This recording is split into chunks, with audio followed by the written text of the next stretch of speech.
Alors t'inquiète pas, je sais pourquoi t'es là, je vais pas te faire une leçon de 15 minutes, je vais directement aborder le sujet. Je vais t'expliquer comment faire des pompes en 2 phases. La première, on va voir comment se positionner pour commencer à faire des pompes, et la deuxième, on va décortiquer le mouvement pour que ta pompe elle soit parfaite comme ça, caliente. Par la suite, je vais te présenter vite fait quelques petites variantes, et pour finir, trouver peut-être l'une des raisons pour laquelle tu n'arrives pas à faire des pompes.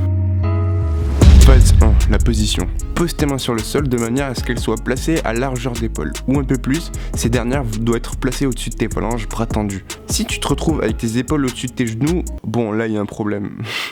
Tourne tes coudes en direction du long du corps. Écarte tes doigts pour augmenter ta stabilité, tes index vers l'avant et tes pouces vers l'intérieur. Tu dois former une ligne droite de la tête aux pieds, alors reste gainé et interdiction de faire la pyramide ou je ne sais quoi de figure bizarre là. Mets-toi à pieds joints et maintenant tu es prêt à attaquer la phase 2, le mouvement. En fléchissant les bras, fais ressortir tes coudes le long du corps et non pas vers l'extérieur. Garde les avant-bras perpendiculaires au sol. L'objectif est d'avoir le menton, les pecs et les hanches sur le point de toucher le sol, tout en ayant les coudes relativement proches du corps. Maintenant, il est temps de pousser et de revenir sur la forme initiale. Prends le temps de bien respirer. Contrôle ton mouvement. La descente doit durer environ 2 secondes et la poussée 1 seconde. Le fait de maîtriser ta descente et ta montée, ça fait que tu résistes un peu plus au geste et à la gravité. C'est-à-dire que ton muscle va travailler quand tu pousses, mais aussi quand tu vas descendre. Si tu n'arrives pas à faire tout ce que je t'ai dit jusqu'à présent, refais-le, mais cette fois sur les genoux. Tu gardes le même principe, c'est la même chose. Les coudes le long du corps, flexion, pulsion, c'est juste sur les genoux. A l'inverse, si faire des pompes c'est trop facile pour toi, tu peux faire des pompes diamants, des pompes archers, des pompes une main. Le principe reste le même, mais cette fois-ci tu vas juste changer quelques petits trucs qui vont rendre les pompes beaucoup plus compliquées.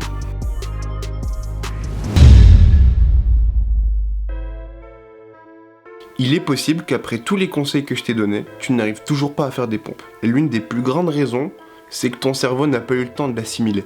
Prenons un exemple. Si tu demandes à un bébé de 6 mois de marcher et de parler, déjà il va pas te comprendre, mais s'il va pas y arriver, c'est parce que son cerveau ne sait pas comment faire. En revanche, plus il essaiera, plus son cerveau va comprendre le fonctionnement de pourquoi ça marche pas. Il va activer les bons muscles pour parler ou pour marcher, jusqu'au moment où ça deviendra un réflexe. Les pompes c'est la même chose, ça demande un temps d'adaptation à ton cerveau pour qu'il comprenne quel muscle activer, quel geste adopter, comment pousser.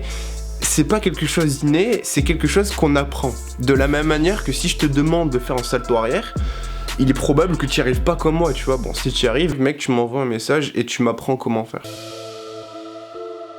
La vidéo elle est terminée, je me rapproche parce que j'ai plus beaucoup de batterie, du coup qu'est-ce que je te dis à ton avis? Je te dis gros bisous.